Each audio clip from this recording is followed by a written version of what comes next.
দাদা সকালবেলাই ভাইফোঁটার দিন আমি মাটন পছন্দ করি বলে সকালেই গিয়ে মাটন নিয়ে এসেছে, এনে আমাকে আবার দেখাচ্ছে যে আমি দেখ তোর জন্য কতটা মাটন নিয়ে এসেছি। তারপরে ওটা দেখা হয়ে গেল।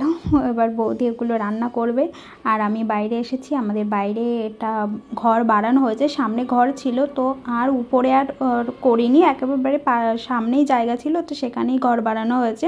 আর আমাদের সোনা এখন খেলা করছে, আমাদের সোনা বাবা।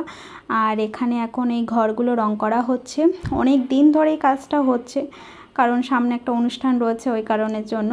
আর এখানে মন্দির, আমাদের মন্দিরও করা হয়েছে নতুন, এগুলো সব নতুনই করা হয়েছে তো মন্দিরেরও এখানে রং টং করা হয়েছে তো সেগুলো একটুখানি আমি দেখাচ্ছিলাম।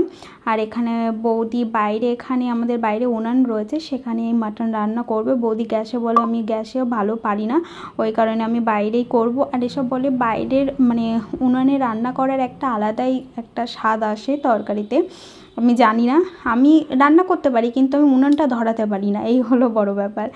আর এখানে বৌদি যে মাটনের আগে যা আরও ভাজা ডাল যেগুলো ছিল সেগুলো করছে, কারণ আমার বাবা আবার এসব মাটন চিকেন মাছ এসব খাবে না, ওই কারণে তার জন্য আগে নিরামিষের করা হলো, তারপরেই আমিষ করা হবে।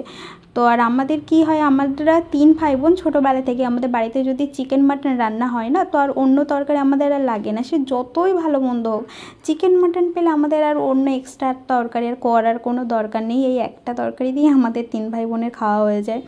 তো এখানে বৌদি রান্না করছে আর এখানে আমি বোন এখানে আমরা বসে বৌদির সাথে গল্প টল্প করছিলাম, কারণ এখানে একা ছিল আর এখানে সব জিনিসপত্র আমরা এখানে সব বয়ে নিয়ে এসেছি। আর লাস্টে আমাদের এই মেনু ভাই